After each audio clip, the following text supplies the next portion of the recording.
देखिए, एक क्वेश्चन है ये। मैंने एक क्विज शुरू किया है अपने फेसबुक पेज पे, रवि रंजन राज। ठीक है। डेली 5:30 में एक क्वेश्चन मैं मेंस का या फिर किसी तरह का भी क्वेश्चन अपलोड करता हूँ, और जो लोग पहले जवाब देते हैं उनका नाम मैं यहाँ पे लिखता हूँ। जैसे कि इसके पहले वाले क्विज के विनर जो थे वो अंतरा पॉल। ठीक है। देखिए, उसके बाद क्विज का जो क्वेश्चन था वो क्वेश्चन ये है कि R Q goes out to shop on a rainy day. यानी कि आर क्यू एक बारिश वाले मौसम में बाहर शॉपिंग के लिए जाता है।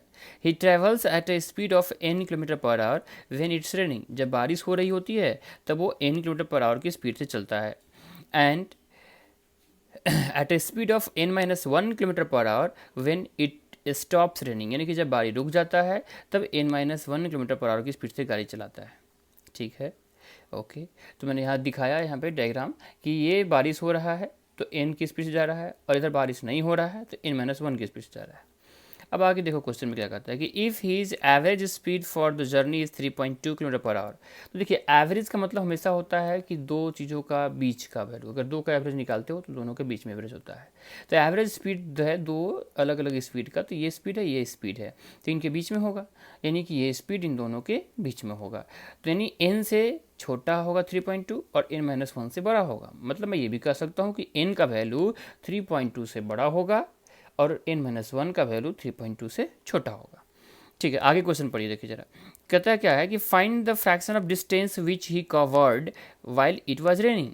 यानी कि ये वाला जब रेन हो रहा था वो डिस्टेंस, पूरे डिस्टेंस का कौन सा पार्ट है, that is known as fraction of the distance. Okay, फिर आगे क्या दिया हुआ है, तो कहता क्या है कि given that n is an integer. ये दिया हुआ है कि n एक इंटीजर है। ये दिया हुआ है कि n एक इंटीजर है। तो अगर मैं पूछूं कि 3.2 से बड़ा इंटीजर, तो यहाँ से 4 हो सकता है, 5 हो सकता है, 6 हो सकता है। अच्छा, n-1 जो होगा इससे छोटा होना चाहिए। तो कहेंगे सर अगर हम यहाँ 5 लेते हैं तो यहाँ 4 होगा, पॉसिबल नहीं है। अगर मैं यहाँ 5 रखूँ इंटीजर तो यहाँ पे n-1 यानी 4 होगा। तो क्या इसके बीच में 3.2 होगा? तो नहीं होगा। और अगर हमने यहाँ पे 4 लिया, जैसे हमने कहा था कि 5, तो यहाँ पे अगर मैंने 4 लिया तो इससे मतलब ज़्यादा है ना, तो ये ऑब्वियसली यहाँ पे 4 है, तो 4-1 3 हो जाएगा। तो क्या ये 3.2 इन दोनों के बीच में है? हाँ है। दैट मीन्स करेक्ट यही है। तो ये हमारा n का वैल्यू 4 हो गया और n-1 3 हो गया। तो हम कह सकते हैं कि सर एलिगेशन लगा देते हैं हम। तो देखिए ज़रा, एक है स्पीड यहाँ 4 km/h और यहाँ है 3 km/h और बीच में ये है। तो जब भी कभी ये स्पीड पे आप एलिगेशन लगाते हैं तो यहाँ पे ज़्यादा वाला स्पीड, यहाँ कम वाला, और यहाँ बीच वाला स्पीड, एवरेज स्पीड। तो अब देखिए यहाँ पे डिफरेंस कितना आएगा, तो कहेंगे सर 0.8 आएगा। यहाँ डिफरेंस कितना आएगा, तो 0.2 आएगा। तो 0.8 इसका रेशियो क्या हो गया, 1:4 का रेशियो हो गया। तो हाँ 1:4 का रेशियो हो गया। ऐसे इसी की ज़रूरत नहीं है, चूँकि ये रेशियो ऑफ टाइम होता है। ये क्या होता है? Ratio of time. तो जब भी कभी हम लोग स्पीड पे एलिगेशन लगाते हैं तो रेशियो किसका मिलता है? टाइम का मिलता है। करेक्ट। ओके, अब हम बात करेंगे यहाँ पे कि सर रेशियो ऑफ टाइम में मिल गया, लेकिन हमें तो ये पार्ट का डिस्टेंस का रेशियो निकालना है आउट ऑफ टोटल। तो हाँ सही है। तो हम एक काम करिए, अगर ये स्पीड है, ये टाइम है, यूनिट में टाइम है, मल्टीप्लाई कर देंगे डिस्टेंस हो जाएगा। अच्छा, ये मल्टीप्लाई करेंगे तो इसका डिस्टेंस हो जाएगा। तो हम कह सकते हैं कि सर ये देखो जरा, यहाँ पे देखो जरा, 0.8 और ये 2.4, ये डिस्टेंस का रेशियो हो गया। तो हाँ सर ये डिस्टेंस का रेशियो हो गया, क्योंकि हमने स्पीड को टाइम से मल्टीप्लाई कर दिया, स्पीड को टाइम से मल्टीप्लाई कर दिया। अब मैं कहूँगा कि सर ये डिस्टेंस आउट ऑफ टोटल, तो हाँ यही निकालना है मुझे। तो रेनिंग वाला डिस्टेंस यानी इधर वाला डिस्टेंस, तो ये डिस्टेंस निकालना है। यानी 0.8 is what percent of, sorry what part of the total. Total मतलब इन दोनों को जोड़ के, तो जोड़ दोगे तो कितना हो जाएगा, 0.32, है ना। अब बताइए ये पॉइंट ये नहीं गया, दैट मीन्स कि 1/4, यही आंसर हो जाएगा।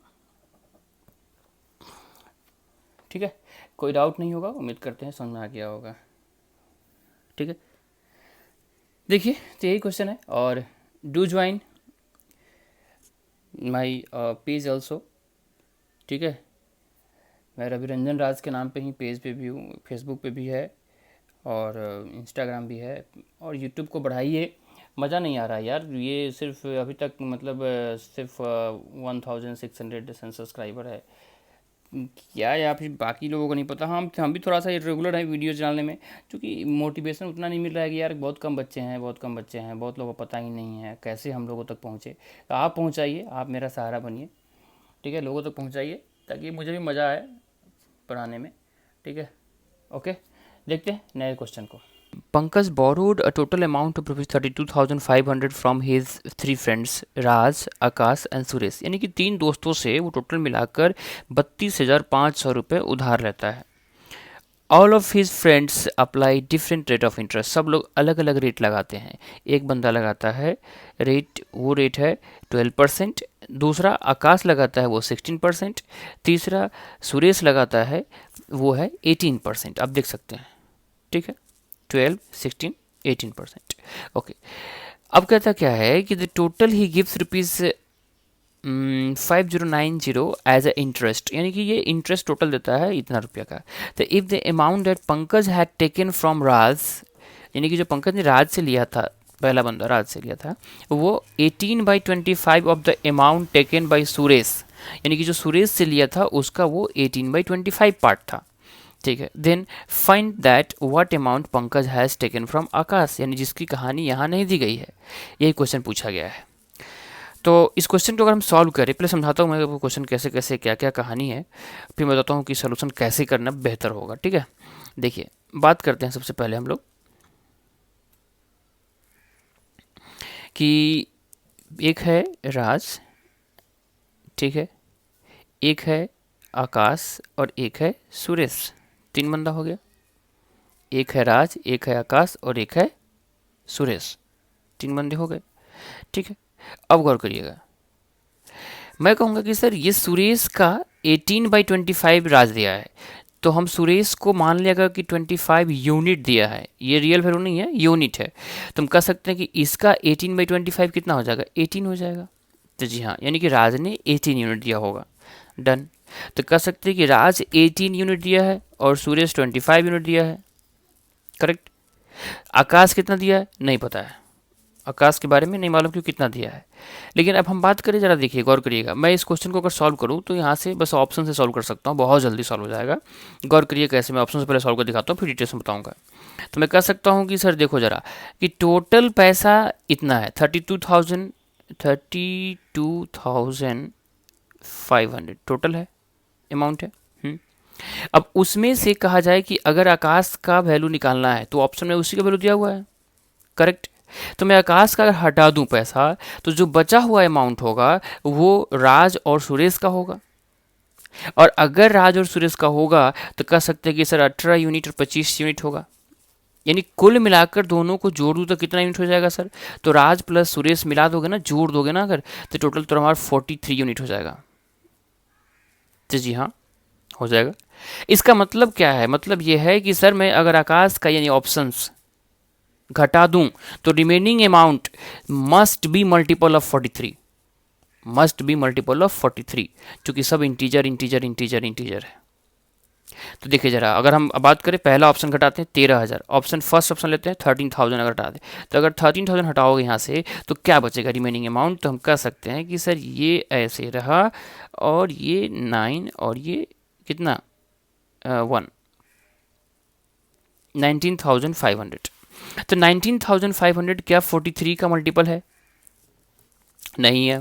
क्यों नहीं है, देख लो जरा, 40 का 5 गुना करेंगे 200 हो जाएगा, 4 गुना करेंगे 160 होगा, तो 4 गुना प्लस 3 का 4 गुना यानी कि 12 नहीं होने वाला है, तो ये ऑप्शन 1 नहीं होगा, डन, ऑप्शन 1 नहीं होगा। दूसरा ऑप्शन लेते हैं कि 32,000 से 500 से अगर मैंने 12,000 घटाया, ठीक है, तो हम कह सकते हैं कि सर यहाँ 500 बचेगा, यहाँ 0 और यहाँ 2 बचेगा। क्या 20500 43 का मल्टीपल है, पहचानिए जरा। तो कहते सर 40 का 5 गुना 200 और 3 का 5 गुना 15, यानी कि 215 होना चाहिए था, नहीं है, तो ये भी ऑप्शन नहीं होगा। अगर हम बात करें तीसरे ऑप्शन की, 32,500 में से 11,000 घटा देते हैं, तो हम कह सकते हैं कि सर यहाँ क्या बचेगा, तो यहाँ 1 बचेगा, यहाँ 5 बचेगा, यहाँ 0 0, यहाँ 2 बचेगा। अभी हमने देखा था कि 43 का 5 गुना करोगे तो 40 का 5 टाइम्स 200 एंड 3 का 5 टाइम्स 15, यानी कि इसका मल्टीपल है, दैट्स ऑल, यानी यही आंसर होगा। दैट मीन्स कि कौन सा ऑप्शन आंसर होगा, तो ऑप्शन सी, डन। ये हुआ इस क्वेश्चन को सॉल्व करने का सबसे आसान तरीका। ठीक है, अब बात करें कि इस क्वेश्चन को सर ऐसे ना करके, ये हुआ शॉर्ट मेथड बाय ऑप्शन।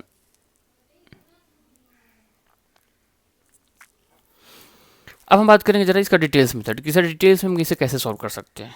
ये तो एक तरीका हो गया, लेकिन एक दूसरा तरीका इसका बताइए कि जिससे हम डिटेल्स में सॉल्व करें इसको। करेक्ट, तो आइए हम डिटेल्स में देखते हैं जरा इसको।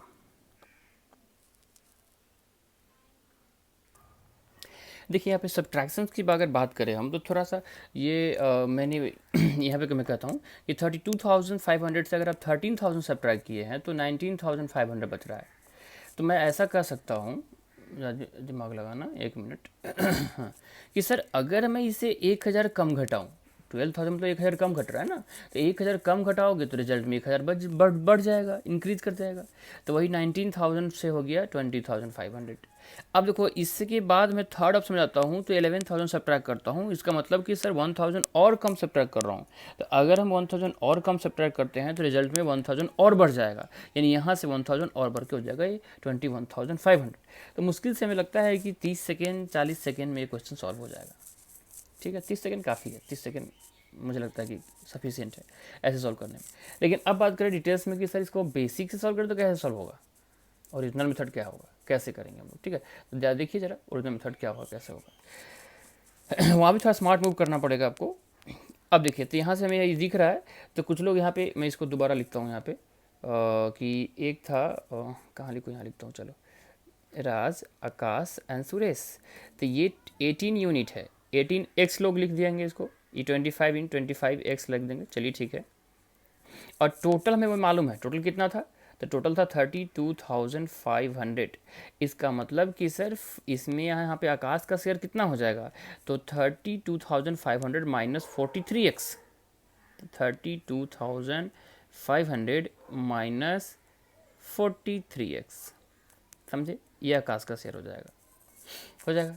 अब कहता है कि सबके लिए रेट, अगर आप क्वेश्चंस को पढ़े हैं, आपने क्वेश्चन देखा होगा, ध्यान दीजिएगा तो देखेंगे, तो कहेंगे सर क्वेश्चन में कह रहा है कि राज को लगता है 12%। ओके, इसका रेट क्या है 12%, ठीक है। इसके लिए रेट क्या है 16%, इसके लिए रेट क्या है 18%। ओके, और टोटल इंटरेस्ट है 5090। तो मैं कहता हूँ एक काम करो, आप सबका 12% ले लो, सबका 12%, 12 इसका भी, इस वैल्यू का भी, इस प्रिंसिपल का भी 12, इस प्रिंसिपल का भी 12, इस प्रिंसिपल का भी। तो इसका 12 प्लस इसका 12 प्लस इसका 12, यानी कि टोटल 12 जोड़ोगे तो ये हो जाएगा, है ना। 12% इसका प्लस 12% इसका प्लस 12% इसका, और इन सब का समेसन 12 कॉमन निकाल लीजिएगा, तो फिर बचा प्रिंसिपल का समेसन कितना है, इतना, यानी कि 12% इसका। तो हम एक काम कर सकते हैं कि सर दैट मीन्स कि 32,500 प्रिंसिपल था, इसका 12% हम निकालना चाहते हैं, तो 12% ऑफ दिस वन, 12/100। ये देखो ऐसे करना बड़ी लफड़ा वाला होता है, ऐसे नहीं करना चाहिए, मैं बताता हूँ कैसे करना है। तो ये कर सकते हो मल्टीप्लाई, लेकिन no need to write like this. Percentage के चैप्टर्स में हम पढ़ाएंगे इसको डिटेल्स में आपको कि कैसे कैसे काम करना होता है ये वाला। अब देखिएगा, तो मैं कहूँगा कि सर 12% ही निकालना है ना, तो 10% प्लस 2%, तो 10% कितना हो जाएगा, तो 10% हो जाएगा 3250। अच्छा 2% कितना होगा, तो 1% का डबल, 1% कितना होगा, तो बस एक जीरो गायब कर दो, 1% दिख रहा है, यानी कि 325। तो 650 इसका 2% हो जाएगा, तो 650 यहाँ जोड़ दिया, दैट मीन्स कि टोटल 12% कितना हो गया। तो हम कह सकते हैं कि सर 12% जोड़ लीजिए इन लोगों को। तो कहेंगे सर ये देखो जरा, 8 1 9 और 00 3900, दैट इज 12%, समझे। तो 12% हमने इस प्रिंसिपल का निकाल लिया। तो ये सर क्या हुआ, ये भी इंटरेस्ट है।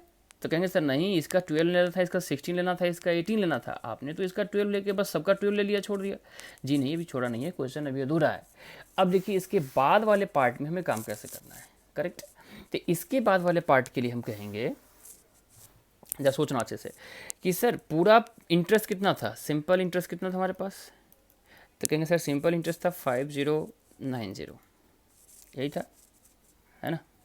एक मिनट में चेक कर लूँ, हाँ यही था ना, जी हाँ।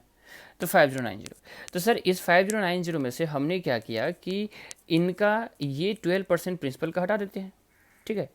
और अगर हम 12% प्रिंसिपल का हटा दें, यानी कि 3900 हटा देते हैं, तो जो मेरे पास बचेगा वो क्या बचेगा? तो कहेंगे सर ये बचेगा 1190 बचेगा। अब वही 1190 जो होगा हमारा, वो क्या होगा? तो कहेंगे सर वो जो बचा हुआ इंटरेस्ट इसका प्लस इसका होगा। 12 तो हो गया, 12 इसका, 12 इसका, 12 इसका, यानी कि टोटल का 12, यानी कि इसका 12 हमने हटा दिया इन सिंपल इंटरेस्ट में से। तो जो अब जो बचा हुआ है वो कौन है? तो वो इसका है 12 के अलावे, और इसका है 12 के अलावे का। करेक्ट। तो हम कह सकते हैं कि सर इक्वेशन क्या बनेगा? तो 32,500 माइनस 43x का 4%, समझ में आ रही बात? 4%, तो हाँ 4%। ओके, और प्लस इसका 12 के अलावे, यानी कि 25x का 6%, ये दोनों मिलके हो जाएगा 1190। समझे? बस इसी को सॉल्व कर देना है, x आंसर आ जाएगा, x वैल्यू आ जाएगा, x वैल्यू आ जाएगा, यहाँ पुट कर देंगे तो आंसर आ जाएगा। ठीक है। तो ऐसे थोड़ा कैलकुलेटिव ही है, नो डाउट, लेकिन अगर आप इसका 12 निकालते, इसका 16 निकालते, इसका 18 निकालते तो बहुत ज़्यादा कैलकुलेटिव हो जाता है। तो इसलिए मैंने क्या किया कि 12%, 12%, 12%, इसका इसका इसका, यानी कि 12 कॉमन, तो इन सब का summation that is equal to the principal. इसलिए इस प्रिंसिपल का 12% मैंने इंटरेस्ट से हटा दिया। हटाने के बाद जो बचा वो क्या रह गया, किसका रह गया? तो वो रह गया इसका 4% और इसका 6%, तो वही इसका 4% और इसका 6%, that is equal to this one. ये सॉल्व कर देना है, ये सॉल्व करने से x आएगा, x का वैल्यू यहाँ पुट कर दीजिए, आंसर आ जाएगा। तो उम्मीद करते हैं कि आप कैलकुलेशन कर लेंगे, इसलिए मैं आगे प्रोसीड नहीं करता हूँ। ठीक है, ओके, थैंक यू। करेक्ट, चलो। आजा आजा आजा तुझको पुकारे मेरे, मैं तेरे मेरे, मैं तेरे, ओ मेरे मितवा, ओ मेरे मितरे। चलिए मित, देखिए अगला क्वेश्चन क्या है कि a sum of money amounts to rupees 1500 in 12 years, यानी कुछ पैसा है बढ़ते बढ़ते 1500 हो गया है 12 सालों में, 12 ईयर्स में। The principal increase by 10% and 20% after every 4 years, यानी कि 4 साल बाद, यानी पहले 4 साल के बाद वो 10% बढ़ा होगा, फिर अगले 4 साल बाद वो 20% बढ़ गया होगा। ठीक है, और आगे कहानी होती तो बढ़ता, लेकिन इतना ही लिखा है। ठीक है। अब what will be the simple interest received after 12 years if the rate of interest is जिस वन, यानी कि अब 12 ईयर्स के बाद क्या होगा, ये सब बढ़ने के कारण सिंपल इंटरेस्ट कितना हो जाएगा। ठीक है। अच्छा देखिए, कुछ बातें ध्यान रखिएगा, जब भी कभी दिया ना गया हो कि सिंपल या कंपाउंड, तो बाय डिफॉल्ट सिंपल होगा। पर नम ना दिया गया हो, पर नम पर मंथ ना दिया गया, तो बाय डिफॉल्ट पर एनम होता है। ठीक है, ओके। कुछ लोग कहते हैं कि सर कभी कभी टाइम देता ही नहीं है, कि 1 साल की, 2 साल, 3 साल, 4 साल, तो बाय डिफॉल्ट 1 साल की कहानी होती है, ये लेके चलिएगा आप लोग। ठीक है, देखिए पहले बात करेंगे रेट ऑफ इंटरेस्ट की। रेट ऑफ इंटरेस्ट जो हमारा है वो 4 1/6% है। ये 4 1/6% का मतलब क्या होता है? तो इसे अगर सॉल्व करें तो कैसे करेंगे सर? ऐसे याद होना चाहिए आपको, कोई बात नहीं है। देखिए यहाँ पे हम बताते हैं आपको कैसे निकालना है। तो कहेंगे सर कुछ नहीं, यहाँ पे देखिए 24 + 125/6%। अच्छा 25/6 मतलब परसेंट का 100 नीचे आ जाएगा, तो कहेंगे सर 25 से कट जाएगा ये 4 टाइम्स, दैट मीन्स कहने का मतलब 1/24। तो किसी वैल्यू का अगर हमें निकालना हो 1/6%, दैट मीन्स कि उसका 1/24 हिस्सा निकालना है। ठीक है, ओके। चलिए, तो ये रेट है, यानी 1 साल में 1/24। तो हम कह सकते हैं कि 2 साल में कितना हो जाएगा, इसका डबल हो जाएगा। 3 साल में कितना हो जाएगा, इसका ट्रिपल हो जाएगा। 4 साल में कितना हो जाएगा, इसका 4 गुना हो जाएगा, यानी कि जितने साल का निकालना होगा उतने साल से गुना कर देंगे हम। ठीक है, अब देखिए, तो क्वेश्चन कहता है कि भैया पहले वो पैसा 12 साल में, 12 ईयर्स में 1500 हुआ है, तो हम कह सकते हैं कि सर ये 1 साल का इंटरेस्ट है। तो हाँ, तो जब ये 1 साल का 1 ईयर का जो इंटरेस्ट है वो 1/24 है, तो बताओ जरा 12 ईयर्स का कितना होगा? हम निकाल सकते हैं, हाँ निकाल सकते हैं। तो 12 ईयर्स के लिए इंटू 12 कर देंगे, यानी कि 1/2, दैट मीन्स कि हाफ। इसका मतलब ये प्रूफ होता है कि भैया 12 साल का इंटरेस्ट जो होगा ना वो आधा, यानी 50% होगा प्रिंसिपल का। ओके, अब देखो, अगर ऐसी बात है तो 50% प्रिंसिपल के साथ, 50% इंटरेस्ट के साथ ये पैसा 1500 हुआ था। अब आप ही बताना, जरा दिमाग लगाना, कि 50% प्रिंसिपल के साथ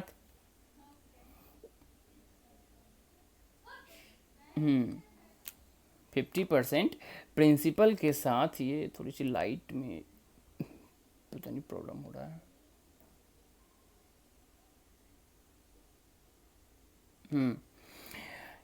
तो कह सकते 50% प्रिंसिपल के साथ अगर पैसा 150 हो गया, ज़्यादा दिमाग लगाओ, ऐसे मैं कह सकता हूँ कि अगर 100 है तो 150, ऐसे कर लो, चलो 100 ये 150, 50% बढ़ गया इंटरेस्ट, तो 150 हो गया है। तो सिंपल सी बात है, इसका अगर वैल्यू 1500 रुपया है तो इसका वैल्यू कितना रहा होगा, 1000 रुपया, यानी कि प्रिंसिपल रहा होगा 1000 रुपया। ठीक है, तो ये कहानी हुई एक पार्ट, क्लियर हुआ। तो प्रिंसिपल कितना आ गया, 1000 रुपीज, डन। अब देखिए मैं क्या कहूँगा यहाँ पे कि सब प्रिंसिपल 1000 है, तो अब क्या हो रहा है, तो पहले 1000 रुपये चलेगा, तो हाँ 1000 रुपये का 4 साल इंटरेस्ट निकलेगा। तो भैया 1 साल का ये है तो 4 साल का कितना होगा, निकाल लो। तो यहीं से निकाल सकते हैं, हाँ निकाल सकते हैं। कैसे कहोगे बताओ, कितना कहोगे, तो 4 साल के लिए 4 ईयर के लिए इंटरेस्ट कितना होगा, तो 1/24 इंटू 4, 4 साल के लिए ये होगा। 1 साल के लिए इतना था तो 4 साल के लिए इतना होगा, तो 1/6। तो कहेंगे सर 1000 का 1/6 इस पहले 4 साल का इंटरेस्ट होगा। ठीक है, अच्छा नेक्स्ट उसके बाद से अगले 4 साल के लिए क्या होगा प्रिंसिपल, तो प्रिंसिपल 10% बढ़ चुका है, यानी कि 1000 का 10% 100 रुपया, तो 1100 प्रिंसिपल हो चुका होगा, 1100, और इसका फिर 4 साल इंटरेस्ट निकलेगा। सेम रेट सर, हाँ सेम रेट, तो 4 साल के लिए फिर 1/6, तो हाँ फिर 1/6, ओके प्लस। फिर इसके बाद से प्रिंसिपल 20% बढ़ेगा, तो कौन सा प्रिंसिपल, पुराना वाला की बढ़ा हुआ प्रिंसिपल, तो पुराना वाला, क्योंकि सर नया वाला को क्यों नहीं बढ़ेगा, सक्सेसिव नहीं कहा ना, इसलिए हम अब फिर से बढ़े हुए को 20% नहीं बढ़ाएंगे। सक्सेसिवली कहता तो बढ़े हुए को 20% बढ़ाते, लेकिन सिंपल कहा है कि द प्रिंसिपल, यानी वो प्रिंसिपल जो पहले बताया गया है वही बढ़ेगा 10% से और 20% से। इसलिए अब हमारा हो जाएगा ये 1200 रुपीज़, यानी 1000 का 20% 200, दैट्स वाई 1200 प्रिंसिपल। तो इस प्रिंसिपल का सर फिर से 4 साल में इंटरेस्ट कितना होगा, 1/6 होगा, तो 1/6 निकाल दो इसका, यही मेरा आंसर हो जाएगा। समझे, तुम कह सकते हैं कि सर यहाँ से सॉल्व करना हो तो आसानी दिख रहा है, ये कुछ टफ नहीं है, ये 200 हो गया इंटरेस्ट। अच्छा ये कटेगा, ये कटेगा तो नहीं कटेगा, तो एक काम करो जोड़ों को जोड़ दो ना, काटना आसान हो जाएगा। ठीक है, कटे ना कटे, चलो देखो देखो जोड़ेंगे कितना हो जाएगा, 2100 डिवाइड बाई 6 और प्लस 200। अब ये देखो, अब कैसे नहीं कटेगा, पक्का कटेगा यार, दिख रहा है। तो 6 3 जा 18 और फिर से 6 5 जा एंड देन 0 और प्लस 200, इसलिए टोटल इंटरेस्ट कितना हो गया, तो कहेंगे सर 550, यही आंसर हो गया। समझे, तो ये सारे क्वेश्चन हम मन ही मन कर सकते हैं, इतना हमें टाइम देने की जरूरत नहीं है, लेकिन फिर भी थोड़ा सा यहाँ कैलकुलेशन करना पड़ेगा, ये ज़्यादा टफ नहीं है, आसानी है, सब पूछा हुआ क्वेश्चन है। ओके।